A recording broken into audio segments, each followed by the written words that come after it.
What's good? All right, y'all. So here we are actually at the mulberry tree. Yo, we're actually kind of coming off with some pretty crazy storms, man. We had some pretty gnarly windstorms that came through here, and now it's just raining, but I don't know, I kind of did the rain. A light drizzle happening right now. But anyway, man, mulberry. So this tree, y'all, I went extremely heavy in my prune. I cut it way back. Main goal that I actually am looking for is to produce more fruit out of this mulberry in the next couple years. So by me cutting it, y'all, about right here, what I want to end up happening, or what I want to end up is much like I've shown on the moringa.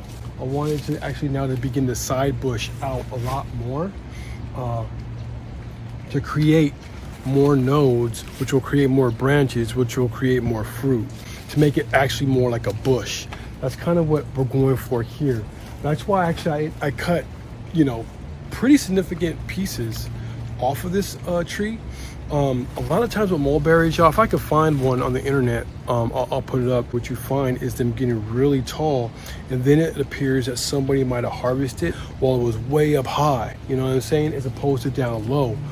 What you normally will find, especially on the older mulberry trees, is like they'll have like 10 different side shoots that just come off one branch, you know what I mean? Most of the mulberries I see right about this, the age of this mulberry, which is 5 years old, right about 5 years old. Normally what I'll find is about 1 or 2 side shoots that come off of these branches. And then off of there, those 2 branches, and those guys will begin to fruit and branch out and stuff like that, making it more and more and more. So as opposed to doing it up high, again, I just wanted to do it down low. And the main reason is, for the second reason, I prune.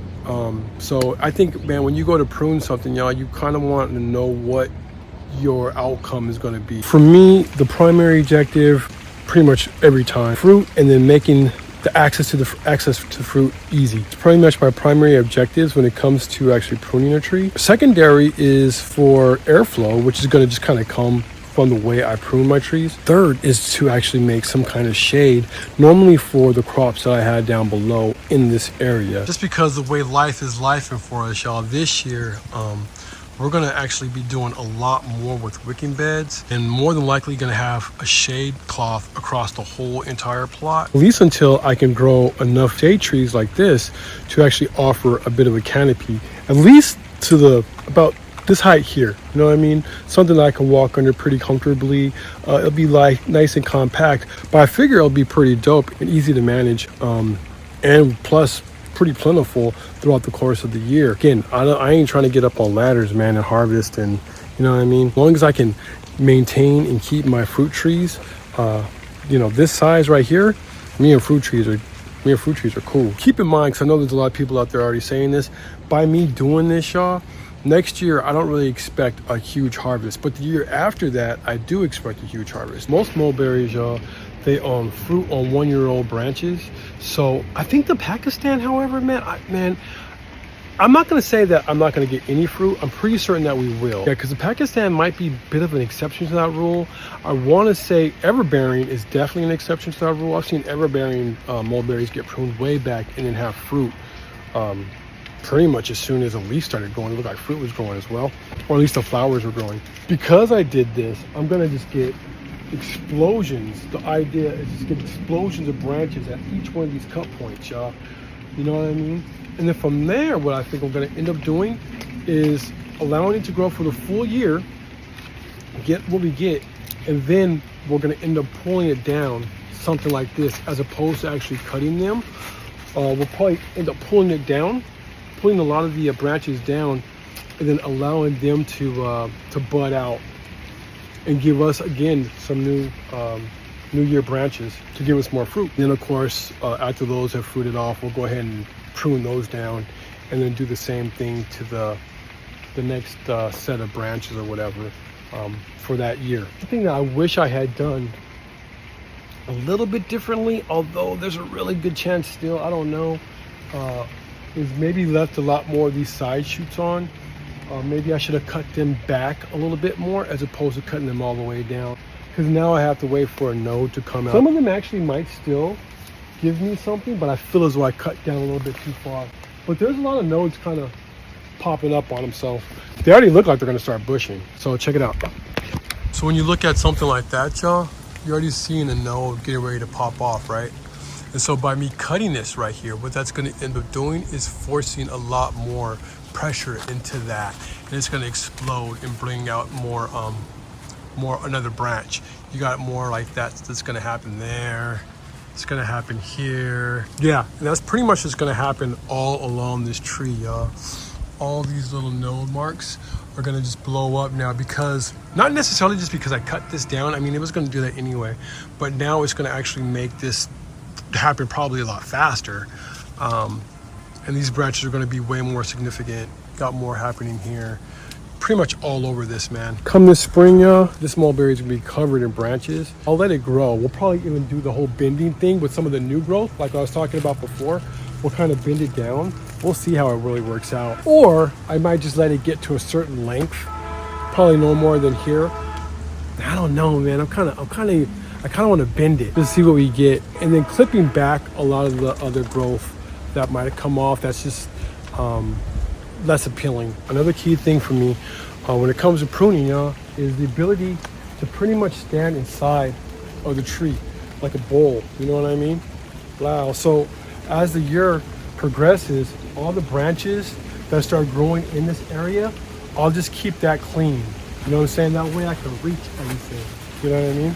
So again, man, as these things bend out and all, we'll be able to get out there and be able to pick up as much fruit as we need without needing a ladder, without having to shake the tree or anything like that.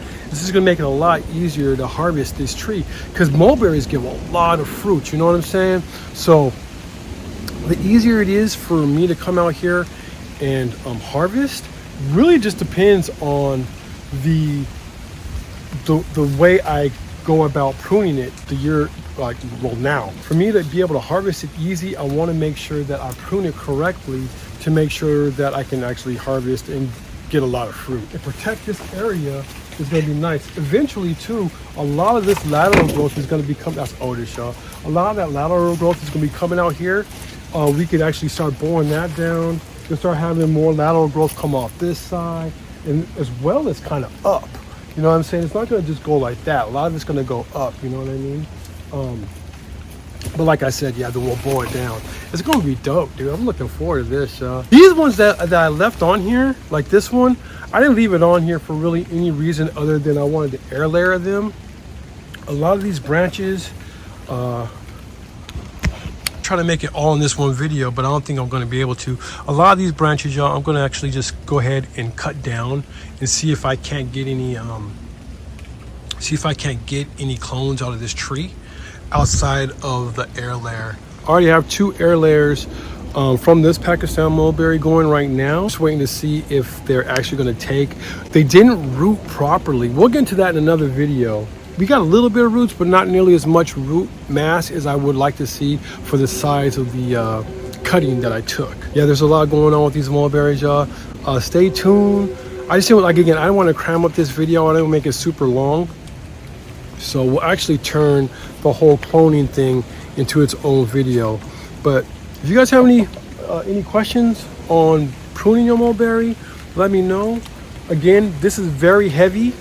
I just didn't want to have to climb way tall to pretty much do exactly what I want to do now. Later on is why I harvest mine or prune mine the way that I did.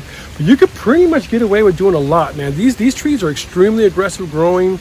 Next year, dude, I promise you, the branches that I'm speaking about, dude, they're going to be way more than 10 foot tall if I allow them to go, dude. Look how tall that is.